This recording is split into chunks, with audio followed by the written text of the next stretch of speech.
नमस्कार, लोकसंदेश न्यूज मध्ये आपलं स्वागत। मी अश्विनी। चला तर पाहूया आजच्या विशेष बातम्या।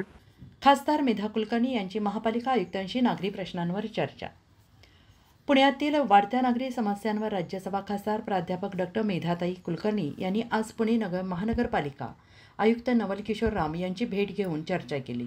या बैठकीत वाहतूक, रस्ते, रिव्हरफ्रंट डेव्हलपमेंट, अनधिकृत पब्स आणि फेरीवाले यासारख्या महत्त्वाच्या मुद्द्यांवर चर्चा केली। खासदार कुलकर्णी यांनी म्हटलं आहे की विकास आराखड्यातील रस्त्यांची अंमलबजावणी प्रभावीपणे होत नाही, अनधिकृत हडतळे अटवले जात नाहीत, त्यामुळे वाहतूक समस्या गंभीर होत चाललेली आहे। कल्याणी नगरमधील अवैध पब्स आणि रूफटॉप बार्स विरोधात त्यांनी पुन्हा निवेदन दिले।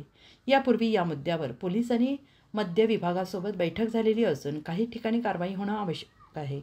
रिव्हरफ्रंट डेव्हलपमेंट प्रकल्पातील पर्यावरणपूरकतेचा अभाव, झाडांची तोड, नदीच्या कमी होणाऱ्या रुंदीबाबत त्यांनी चिंता व्यक्त केली। फर्ग्युसन रोड आणि इतर भागातील अनधिकृत फेरीवाल्यांमध्ये परवानाधारक नसलेल्यांची संख्या वाढते आहे।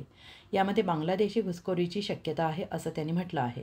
शेवटी त्यांनी पुण्यातील वाढता आकार आणि घटती जीवनशैली याकडे लक्ष वेधत ह्युमॅनिटी इंडेक्समध्ये होत असलेली घसरण ही गंभीर बाब असल्याचं मत व्यक्त केलंय। लोकसंदेशसाठी पुणे जिल्हा प्रमुख पारस मुथा। थोडक्यात सांगते, MIT रोडला पूर्णपणे टोकाला गेल्यानंतर सिग्मा 1 नावाची बिल्डिंग आहे। आता आम्ही त्या ठिकाणी एक गुगलवरनं काढलेला जुना फोटो दिला, नवीन फोटो दिला आणि अगदी रिसेंट एक फोटो दिला। पूर्णपणे झाडं तोडलेली आहेत। कुठलं कन्स्ट्रक्शन चालू आहे मला माहित नाही। तिथे कन्स्ट्रक्शन चालू आहे, लीगल चालू आहे का इल्लीगल चालू आहे याची चौकशी झाली पाहिजे। लीगल चालू असेल, परवानगी घेऊन चालू असेल तर परवानगी कशी मिळाली टेकडी फोडायला, परवानगी कशी मिळाली शेकडो झाडं तोडायला।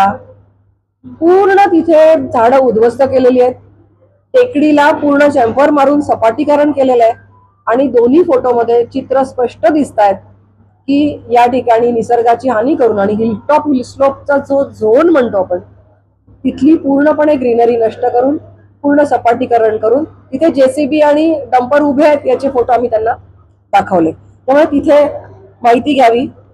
पुढचा विषय कल्याणी नगर। कल्याणी नगर बद्दल बोलले का मी? कल्याणी नगर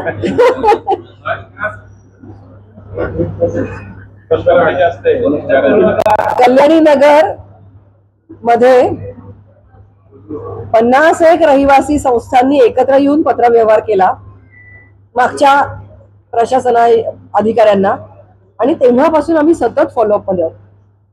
मी अनेक वेळा तिथे साईट व्हिजिट केल्या, मी पोलीस खात्याबरोबर मिटिंगा घेतल्या, मी एक्साईज खात्याबरोबर मिटिंगा घेतल्या। तिथले पब्स, बार्स, रूफटॉप हॉटेल्स याच्यावर काहीच कारवाई होत नाहीये। म्हणजे चेंज ऑफ यूजला परवानगी न देता सुद्धा स्वतःहूनच वापरामध्ये बदल करून स्वतः त्यांनी वापरायला सुरुवात केली। पब म्हणून गच्चीवर छत टाकून तिथे रूफटॉप हॉटेल सुरू केलेली आहेत। याला परवानगी नसताना जर का हे चालू आहे तर महानगरपालिका प्रशासन कारवाई का करत नाही? तिथे ड्रग्सचा वापर चाललाय, तिथे अनधिकृत गोष्टी चालल्या आहेत, तिथला आवाज कित्येक किलोमीटर लांब जातो। रात्री बेरात्री 1:30 वाजेपर्यंत 4 वाजेपर्यंत वयस्कर माणसं असतील, आजारी माणसं असतील, परीक्षा देणारे विद्यार्थी असतील, महिला असतील, कोणीही झोपू शकत नाही। तिथलं जीवनमान पूर्ण उद्ध्वस्त झालेलं आहे या पब्स, बार्स आणि रूफटॉप हॉटेल्समुळे।